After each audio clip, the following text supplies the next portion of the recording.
everybody, we've been doing lots of videos for grown-ups, so I thought it would be nice to do one for our praise and play. This is going to be a combination of praise and play and story time. So those of you who know praise and play, you know my friend Jasmine. She's here to say hello. And so we're going to sing our welcome song.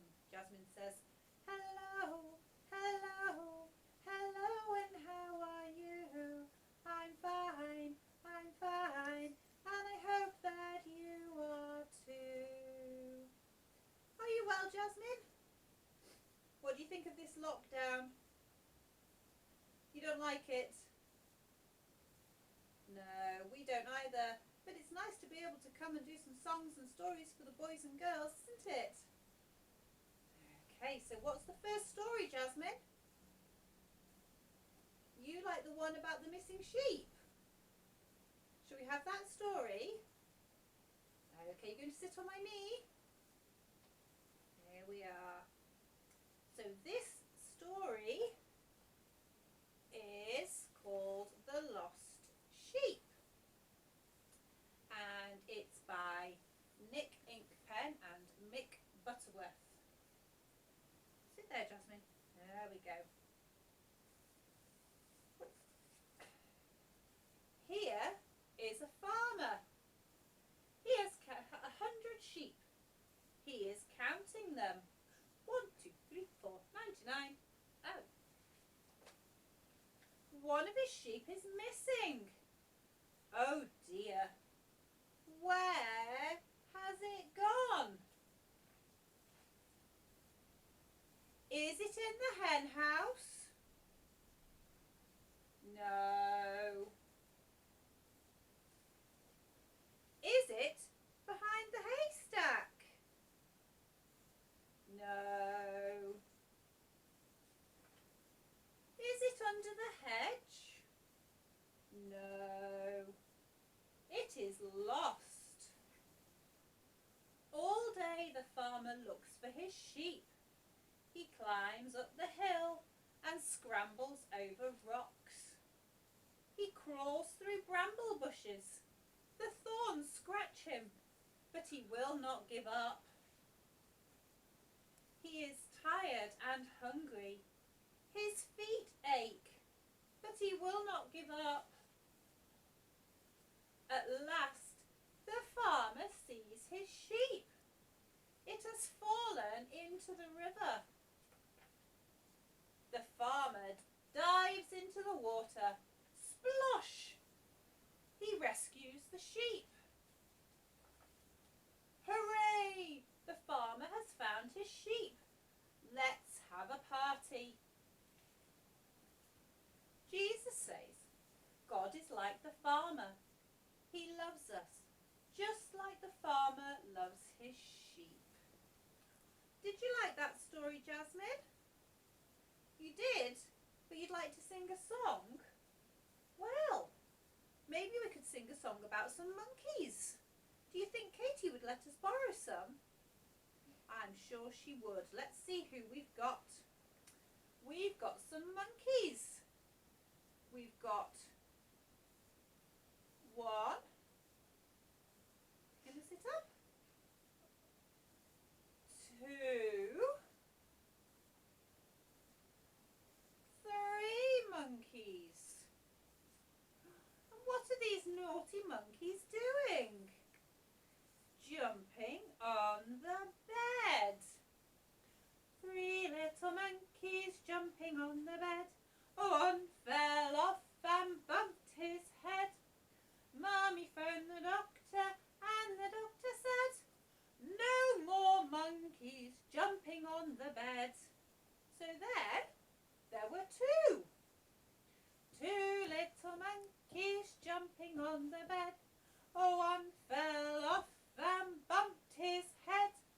Mummy phoned the doctor and the doctor said, no more monkeys jumping on the bed.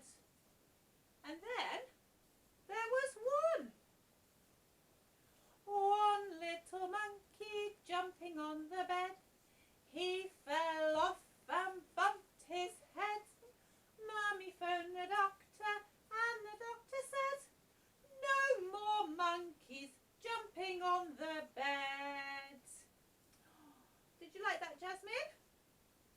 another story. Got one of my favourite stories here. This is called You Do by Kes Gray and Nick Sharrock. Here we go. Don't pick your nose, said Daisy's mum. You do, said Daisy. When? Said Daisy's mum. In the car on the way to Nanny's, said Daisy. I wasn't picking, I was scratching, explained Daisy's mum. Don't slurp your soup, said Daisy's mum. You do, said Daisy. When? Said Daisy's mum. On Saturday we had chicken and noodle, said Daisy. That's because I'd been to the dentist, explained Mum. Don't leave your clothes on the floor, said Daisy's mum. You do, said Daisy. When? Said Daisy's mum. Last week, when you were going to that party, said Daisy. I couldn't decide what to wear, explained Daisy's mum. Don't wear your wellies in the house, said Daisy's mum. You do, said Daisy. When? Said Daisy's mum. Last weekend, when you came in from the garden, said Daisy. That's because I had to fill the watering can, explained Daisy's mum. Don't keep fidgeting, said Daisy's mum. You do, said Daisy. When? Said Daisy's mum.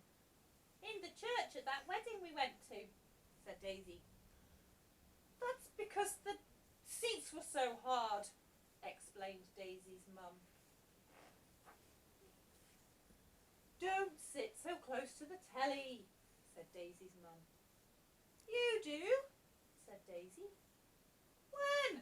Said Daisy's mum. When you were watching that soppy film, said Daisy. I didn't have my contact lenses in, explained Daisy's mum. Don't talk with your mouth full, said Daisy. Yes, said Daisy. When? Said Mum. When your jacket potato was too hot, said Daisy. I wasn't talking, I was blowing, explained Daisy's mum. Don't lollop, said Daisy's mum. You do, said Daisy. When? Asked Daisy's mum. Last Monday evening, said Daisy. I'd just done my exercises, explained Daisy's mum. Don't eat all the nice ones, said Daisy's mum. You do, said Daisy. When? Said Daisy's mum. All the time, said Daisy. That's because I only like the nice ones, explained Daisy. Ears are stuck together. Don't keep saying you do, said Daisy's mum. You do, chuckled Daisy. Daisy's mum put her hands on her hips and looked Daisy straight in the eye. I do not keep saying you do. You do. You just said it. Twice, giggled Daisy. Right, who deserves a good tickling? Laughed Daisy's mum, chasing Daisy into the garden. I do, squealed Daisy. There we go. You Do by Kes Gray. Do we have another song? Now, which one shall we do? Shall we do Little Peter Rabbit? We've got a Little Peter Rabbit here. Little Peter Rabbit has a fly upon his nose. Little Peter Rabbit has a fly upon his nose. Little Peter Rabbit has a fly upon his nose. So he swished it and he swashed it and the fly flew away. Floppy ears and curly whiskers, floppy ears and curly whiskers, floppy ears and curly whiskers. So he swished it and he swashed it and the fly flew away. Oh, very good, Jasmine, well done. I think, shall we do Little Red Tractor? This is one that the children at Bosley have taught me. So I'm going to say some colours and then you can think of the fruit or the vegetable that the tractor's bringing in. So there's lots of rainbows about at the moment, so shall we start with red? So we start our engines, are we ready? Chug, chug, chug, chug, chug, chug, chug, chug, chug, chug, chug, chug, chug. Bobbing along in my little red tractor, bobbing along in my little red tractor, bobbing along in my little red tractor, bringing in the... Okay, shall we have yellow? Yes. Let's think of some yellow fruit or vegetables while we start the engine. Chug, chug, chug, chug, chug, chug, chug. So, bobbing along in my little yellow tractor, bobbing along in my little yellow tractor, bobbing along in my little yellow tractor, bringing in the... Very good. What colour should we have now? Green? Green. Chug, chug, chug, chug, chug, chug, chug, chug, chug, chug. Bobbing along in my little green tractor, bobbing along in my little green tractor, bobbing along in my little green tractor, bringing in the... Very good. One more colour. What colour should we have, Jasmine? Blue. Blue. Blue's a hard one. There aren't many blue vegetables. Let's have a think. What blue fruit or vegetables could we have? Yeah. Okay. Are we ready? Have we thought of one? Chug, chug, chug, chug, chug, chug, chug. Chug, chug, chug. Bobbing along in my little blue tractor, bobbing along in my little blue tractor, bobbing along in my little blue tractor, bringing in the... Very good, well done, Jasmine. Right, now, talking of tractors and farms, I've got a story about two people who live on a farm. This is by Julia Donaldson and the pictures are by Axel Scheffler. And this book is called The Scarecrow's Wedding. There we go. Betty O'Barley and Harry O'Hay were scarecrows. They scared lots of crows every day. Harry loved Betty and Betty loved Harry. So Harry said, "Betty, my beauty, let's marry. Let's have a wedding. The best wedding yet, a wedding that no one will ever forget." Betty agreed, so they hugged and they kissed. Then Betty said, "Harry, my dear, let's make a list." "Just as you say," answered Harry O'Hay. So they wrote down the things they would need on the day. A dress of white feathers, a necklace of shells, lots of pink flowers, 2 rings and some bells. Then Harry gave Betty O'Barley his arm and the scarecrows set off on a hunt round the farm. They hadn't gone far when they spotted some geese. "Oh, geese, will you give me a feather apiece? You can come to our wedding, the best wedding yet, the wedding that no one will ever forget." "Really?" honked the geese, and they each gave a feather. A spider friend offered to sew them together. "Hooray!" cried the scarecrows. They hugged and they kissed. They hurried back home and crossed dress off their list. Then Harry gave Betty O'Barley his arm, and they set off once more on their hunt round the farm. They hadn't gone far when some cows gathered round, and the bells round their necks made a wonderful sound. Ring-a-ding-ding, ring-a-ding-ding. "Oh, cows, will you please come and make your bells ring for our wonderful wedding, the best wedding yet, the wedding that no one will ever forget?" "Yes," mooed the cows, "we can tinkle our bells." Then a crab scuttled up with a necklace of shells. Some mouse found 2 rings in a bin. They were certain the rings had belonged to the old farmhouse curtain. "Hooray!" cried the scarecrows. They hugged and they kissed. "Pink flowers are the only things left on our list." Then Harry said, "Betty dear, I can find those. Why don't I pick some while you have a doze?" "Pink flowers," buzzed a big stripy bee. "I can find you a field of pink flowers. Follow me." So the bee led the way, and they travelled for hours till they came to a field full of pretty pink flowers. Harry stood thinking, "I won't pick them yet. I'll need to find water to keep their stalks wet." "Just follow me," croaked a lumpy old toad. "There's a lovely wet pool at the top of this road." So they climbed up the road. It was terribly steep. "I'm tired," said the toad. So they stopped for a sleep. Early next morning they came to the pool. "This water," said Harry, "is beautifully cool. But now I need something to carry it in. A jug or a vase or a cup or a tin." "I think I can help you," said a small squirrely snail. "I can show you the way to a very fine pail." So the snail and the scarecrow set off on their way. But the snail was so slow, it took more than a day. Betty was worried. "What's happened to Harry? Where is the scarecrow I'm planning to marry?" The farmer came by with a frown on his face, and he made a new scarecrow to take Harry's place. "G'day," said the scarecrow. "I'm Reginald Drake." He took Betty's hand and gave it a shake.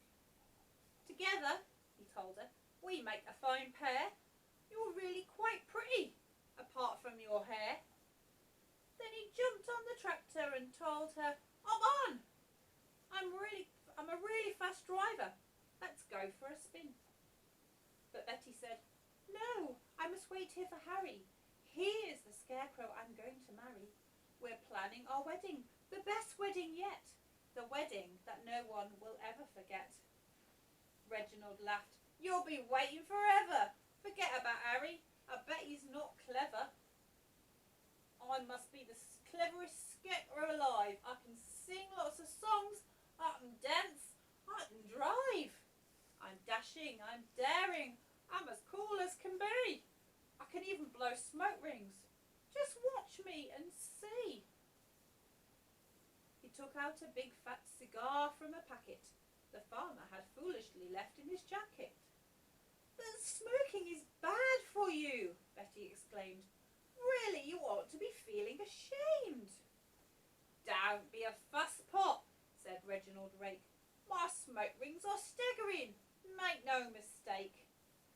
He struck up a light and he tried hard to smoke, but straight away started to splutter and choke. What happened next was completely unplanned. The lighted cigar tumbled out of his hands. It fell to the ground and it started a fire. Betty screamed, "Help!" and the flames flickered higher. But Reginald Drake said, "I'd better be off," and he bounded away with a terrible cough. Then suddenly who should appear on the farm but Harry O'Hay with a pail in his arm. "Betty!" he cried, "my own future wife." He poured on the water and saved Betty's life. Then they picked up the flowers, they hugged and they kissed, and they said, "Now that is everything ticked off our list." So Betty O'Barley and Harry O'Hay wed one another the very next day, and everyone, even the snail, who was late, said, "Don't they look happy and don't they look great?" This they agreed as they sprinkled confetti on Harry O'Hay and his beautiful Betty. Is the best wedding ever, the best wedding yet, the wedding that no one will ever forget. There we are. That's a lovely story. And now, Jasmine, I think it's time to say bye-bye to the boys and girls. So we're we're going to say bye-bye. And our bye-bye song is bye-bye, little ones. God loves you. He's watching over you the whole week through. Bye-bye, everybody. I hope you have a lovely week.